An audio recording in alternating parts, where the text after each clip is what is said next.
things are looking up. Literally, this episode's going to be about working around on the top of the bus.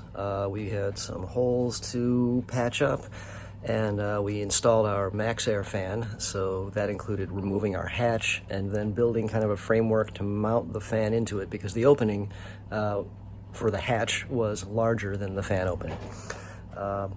And depending on how much time this video takes up, I might also include our solar install, which also happened. Anyway, yeah, here we go. Momentum seems to be maintaining pretty well. I'm able to keep up with the, moving through this backlog, and yeah, we're just gonna keep on going. All right.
I am putting together the frame that's going to hold the mounting bracket for our exhaust fan, and I'll show you how this guy comes together. I still have to drill some pilot holes because this is going to get screwed together, but I'll show you how it assembles.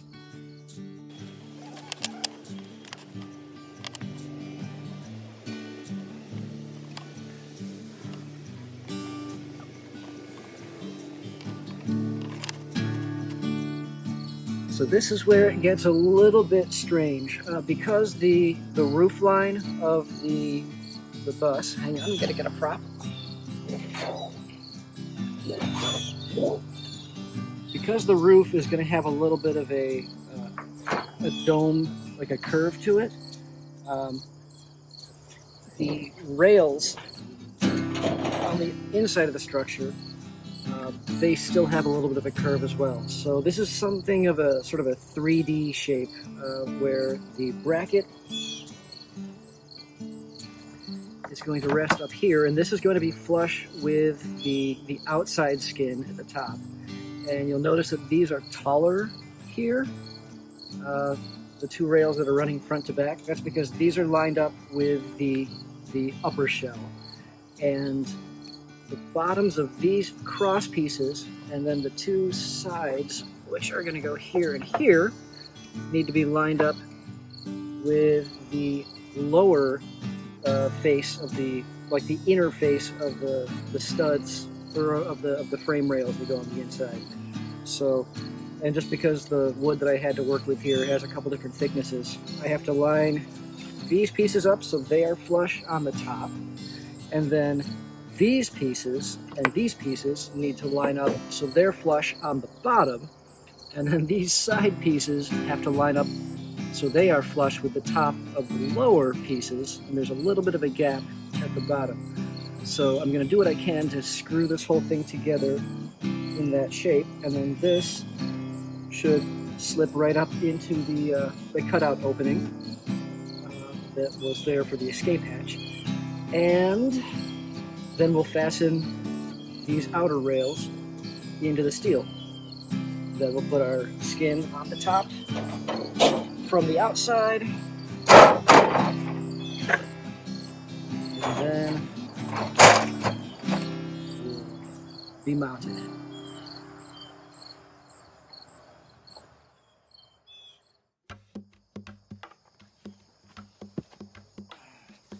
I'm going to set my drill bit in the chuck to use this as actually a depth gauge. So what I'm going to do is make sure that there's enough length for the depth of the screw, plus a little bit more because I'm going to countersink the screws on the outer piece here. So I need just maybe a little bit more.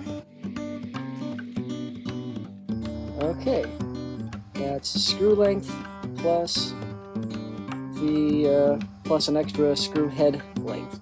So just gotta go right in.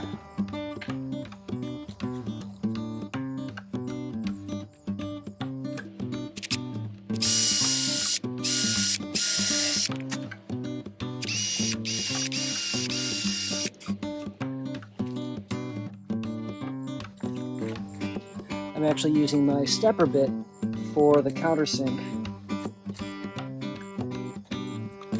Number one, because it's nice and broad. Number two, it's got a really deep channel here, so even though these are typically used on metal, it actually does a good job of getting the wood out of the way. Number three, it does a very good job of staying centered on the existing hole. So.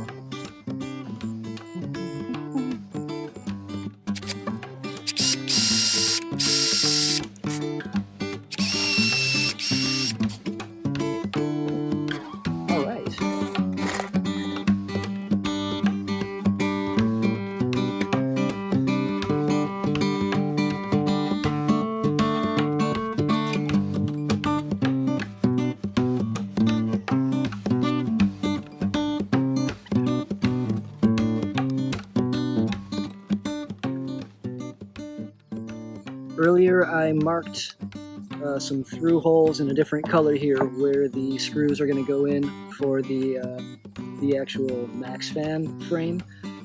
I did that so I knew where to put my screw holes for the internal stuff here, so nothing really collides.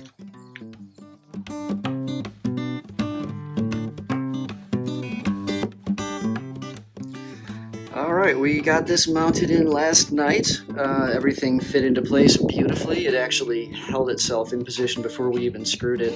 I did put Tech screws around the perimeter just to hold it, so now the thing is firmly and securely in place.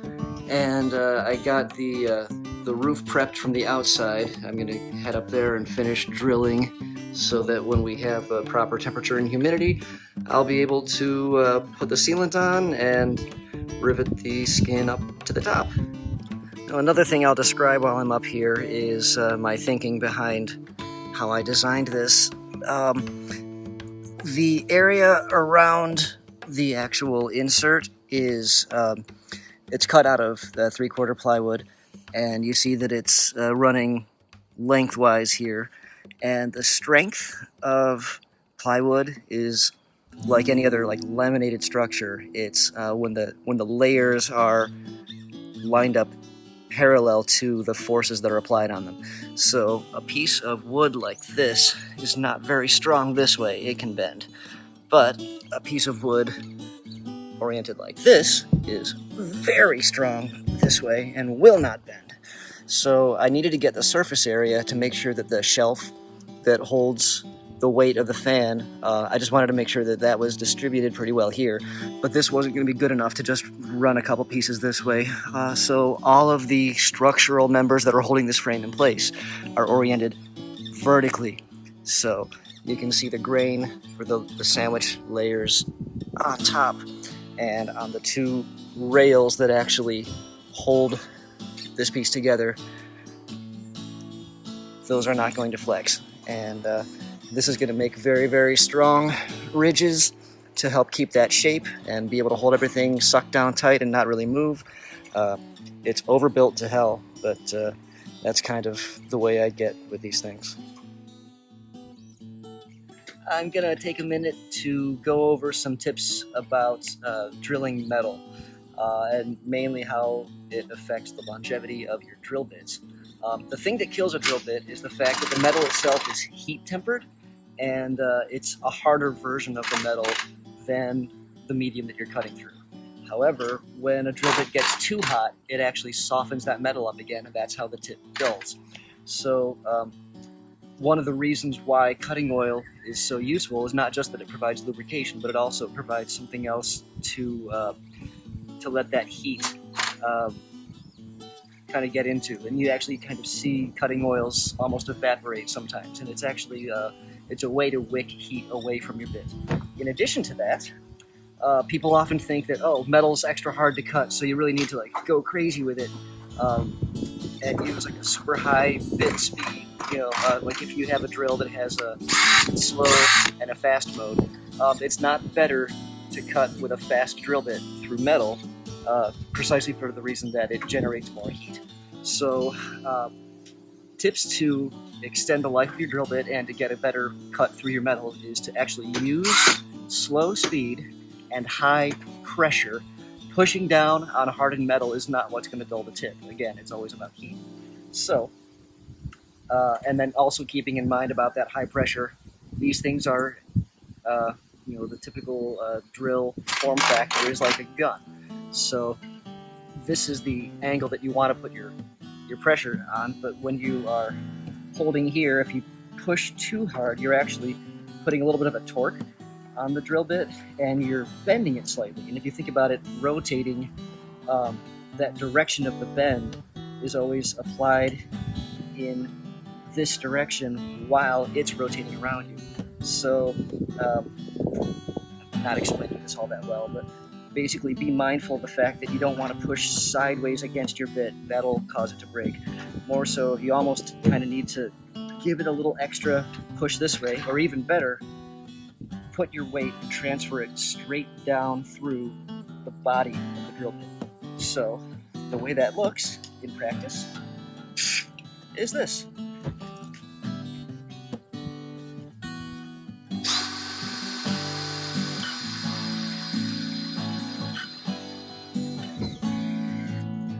And when you drill a lot of these, you kind of get good at feeling when you're about to break through.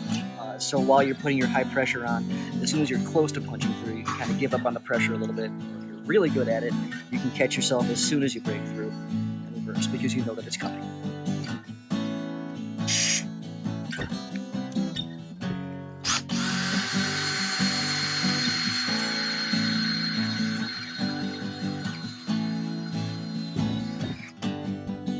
Low speed, high pressure, long life.